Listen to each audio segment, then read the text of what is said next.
Look closely at the world around you.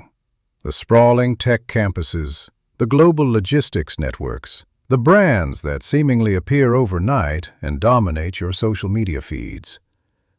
We are conditioned to believe that behind every massive empire is a massive pile of startup capital. We are taught that to build a castle, you must first spend years carrying the bricks. But what if the greatest architects of our modern economy didn't carry a single brick? What if they just convinced someone else to build the castle for them, while keeping the keys to the front door?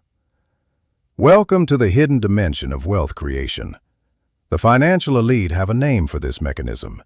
They call it negative working capital. It is the ultimate evolution of OPM, or other people's money.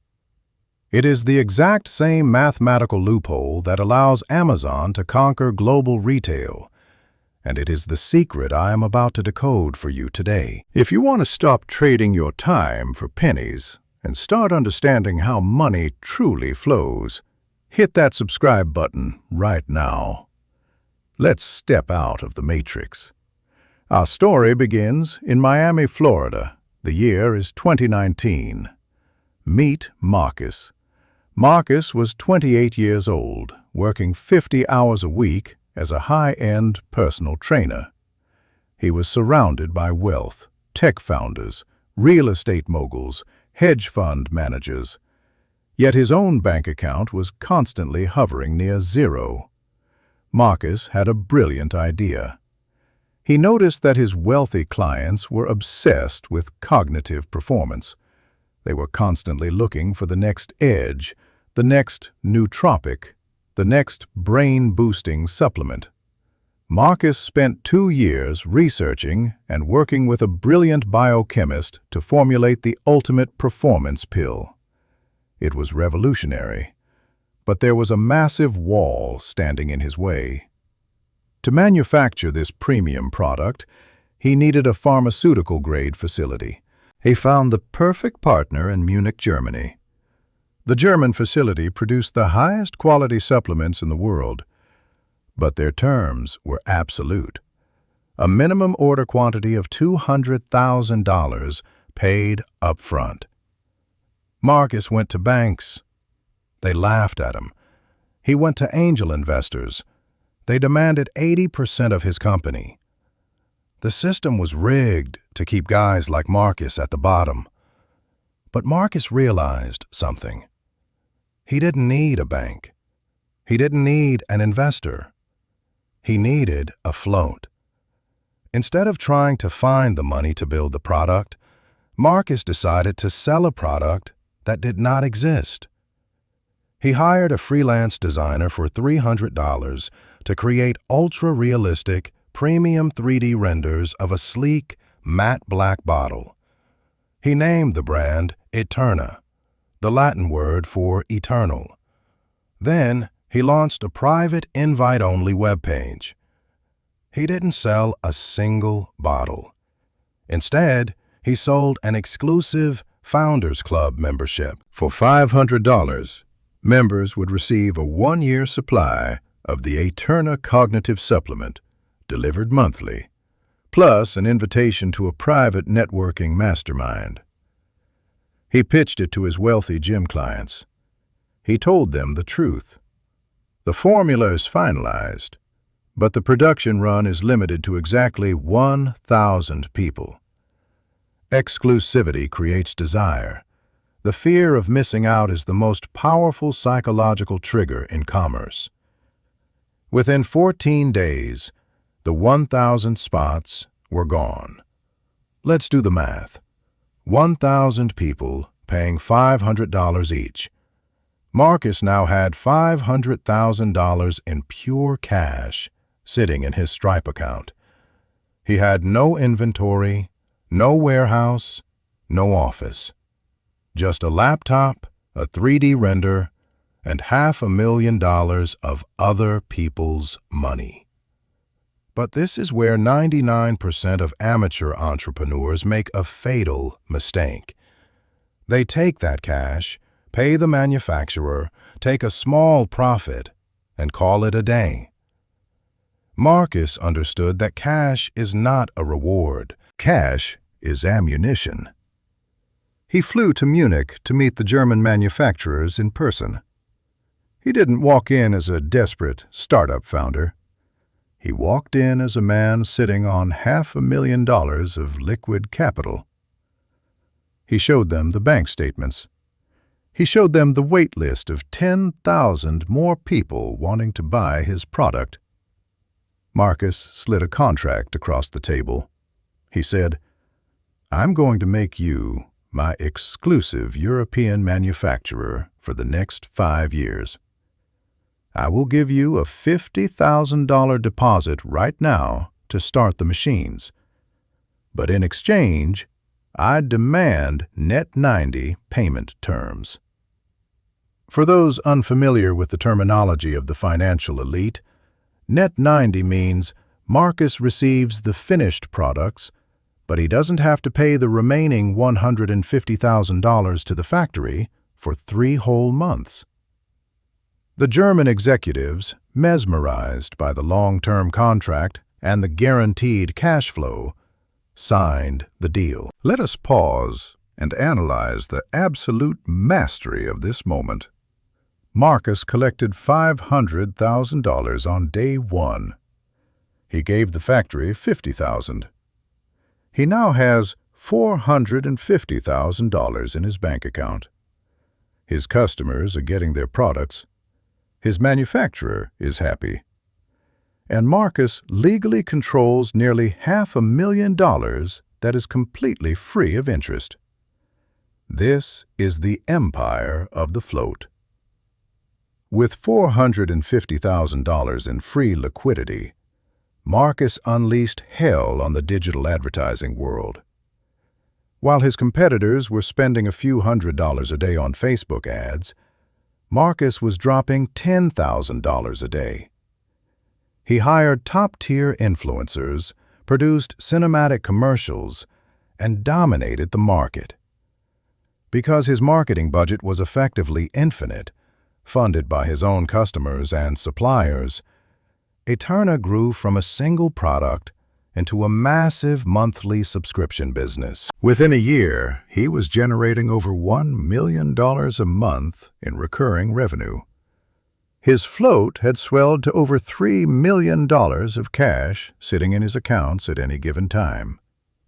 He was using the factory's time and the customers' money to build his own personal empire. But as the saying goes, what goes up on leverage can come crashing down on leverage. The greatest danger of the float is when the music suddenly stops. It was the summer of 2021. Without warning, a massive geopolitical trade dispute caused European customs to severely tighten export regulations. A new bureaucratic rule classified one of Eterna's key raw ingredients as a restricted substance. Overnight, the Munich factory was legally paralyzed. They could not produce a single bottle. They could not ship a single package. Marcus woke up to a nightmare. He had 20,000 active subscribers whose credit cards had just been charged for the month. He had collected nearly $2 million for products he could not deliver. If you miss a shipment, customers get annoyed. If you miss 2 shipments, they initiate credit card chargebacks. In the world of online business, a mass chargeback event is a death sentence. The payment processors will freeze your accounts, hold your cash, and ban you from the financial system for life. Marcus was looking at the total collapse of his empire. The financial guillotine was dropping. Take a moment right now. If you were Marcus, staring at 20,000 angry customers and a frozen supply chain, what is your next move? Drop your crisis strategy in the comments below. The most brilliant answer will get pinned to the top of this video. Panic destroys the amateur. The master uses the crisis as a ladder. Marcus realized that his greatest weapon wasn't his product, it was his float. He still had over $3 million in liquid cash, money that belonged to the delayed German factory and future customer fulfillments. He didn't issue mass refunds that would drain the lifeblood of the company. Instead, he deployed the capital aggressively. He immediately flew to a smaller, fully licensed manufacturing facility in Texas. This facility already had domestic stockpiles of the ingredients, bypassing international customs entirely. But they were small and struggling financially. Marcus walked in and made an offer they couldn't refuse. He used $1.5 million from his float to effectively buy a controlling stake in the Texas facility. He didn't just become their client, he became their owner. Then, he executed a master class in public relations. He sent an email to his entire subscriber base. The subject line read, "The Evolution of Eterna." He didn't apologize for a supply chain failure. He told them a story. He announced that Eterna was proudly moving its manufacturing to the United States to ensure ultimate quality control. He explained that this transition would cause a temporary 4-week delay, but to reward their loyalty, every subscriber would receive the new, upgraded domestic V2 formula at no extra cost, plus a permanent lifetime discount. The psychology worked perfectly. Instead of demanding refunds, the customers felt like they were part of an exclusive upgrade. They waited. The Texas facility, now flush with Marcus's capital, ran 24 hours a day. 4 weeks later, the new shipments arrived at doorsteps across America. Marcus had pulled off the impossible. He used a global supply chain crisis to transition from being just a marketer to becoming the owner of his own manufacturing infrastructure. And he did it entirely using other people's money. The German factory was eventually paid once the contracts were amicably unwound. But by then, Marcus was already operating on a completely different level. Today, Eterna is not just a supplement company. It is a conglomerate. The Texas facility manufactures products for dozens of other brands, generating millions in B2B revenue. Marcus built a 9-figure net worth without ever risking a single dollar of his own money from a traditional job. This is the ultimate lesson of the capital appropriation mindset. Money is an illusion. It is a tool of trust and timing. The billionaires of the world do not hoard cash under their mattresses. They orchestrate the flow of capital. They stand in the middle of the river, directing the current to power their own mills before letting the water flow back out to the ocean. You have been taught to play a linear game in a multidimensional world. It is time to rethink everything you know about risk, leverage, and ownership. Start looking at every transaction in your life, not as a simple exchange of goods, but as an opportunity to master the float. How can you collect earlier? How can you pay later? How can you use the space in between to build your empire? If this story shattered your perception of business, hit that like button. Share this video with someone who needs to wake up and see the real game being played around them. And if you are ready to learn the next secret of the 1%, make sure you are subscribed to Capital Chronicles. Keep questioning, keep leveraging, and build your empire. I will see you in the next one.